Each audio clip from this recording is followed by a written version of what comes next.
Yes. So the next experiment is estimation of lactic acid from the milk sample.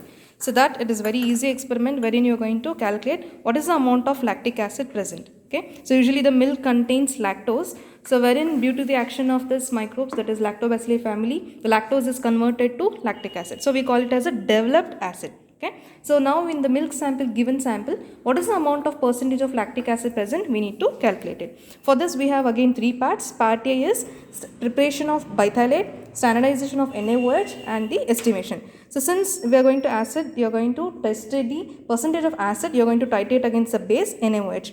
For the base titration, so for the NaOH, we are going to standardize by using biphthalate. So part A and part B is same as your glycine experiment. Just now we have performed with the previous experiment, right? You can carry out the same experiment. Now we will check with the part C. So again in the conical flask, what you need to do it is, we will take the sample. So we will take around 10 ml of the milk sample. We will take around 10 ml of milk sample and add around 10 ml of distilled water.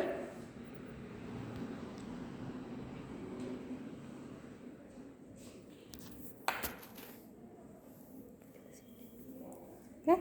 So 10 ml of, so everywhere we are nowhere doing the mouth pipetting, so we are using the measuring cylinders. 10 ml of milk sample plus 10 ml of distilled water. Okay, since it is containing acid, you can use your phenolphthalein indicator for acid base titration. So transfer to the conical flask.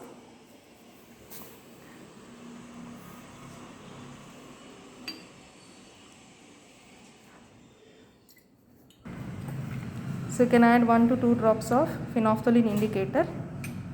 Mix it. Okay. So note down the initial reading. Then you are going to titrate this solution against the NaOH solution, which is of 0.1 normality taken in the burette. Fine. Initial reading record it as 0.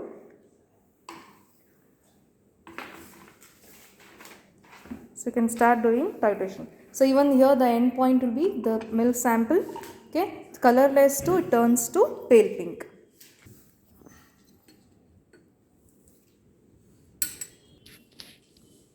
Yes. Second look there. The solution has turned to pale pink.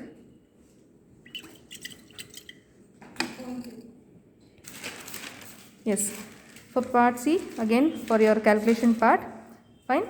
So we had got the reading as, so 2.2 when the initial reading was 0. So the overall volume consumed by 10 ml of milk sample is around 2.2 ml of NaOH solution. Next we can calculate the weight of the sample here. So weight of the sample, what you have taken, it is in volume, that is in ml. So you need to convert it in terms of the gram. So to convert it in terms of gram, so we have to calculate it or multiply by the volume of sample taken by the specific gravity. Okay, and the specific gravity of the milk sample is around 1.030. Fine. So on multiplying, you get it around the weight of the sample as 10.3 grams. Fine. So next, the percentage of lactic acid, you can calculate it. You have a specific formula for it. That is volume of NaOH consumed, that is the titrant volume, into 0.009 divided by weight of the sample into 100. So what is this 0.009 in the sense? So according to that, we have a standard range in case of cow milk. So each ml, okay, each 1 ml of NaOH, approximately it contains around 0.009 gram of lactic acid. Okay, so this is the standard range we have it. Okay, 1 ml of NaOH consumed in the sense it contains 0.009 gram of lactic acid. So that is taken in your formula. So now what is the volume of NaOH consumed is 2.22 into the 0.009 standard value divided by the weight of the sample into 100. So it is around how much? 0.19 percentage.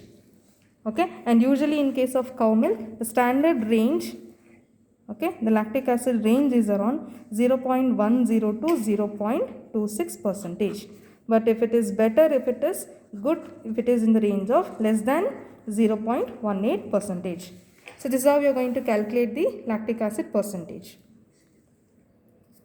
Fine. On determining the percentage of acid, we can also determine how the milk sample can be stabilized, or you can maintain the preservation of this acid and which can you can suggest this milk sample for your further processing.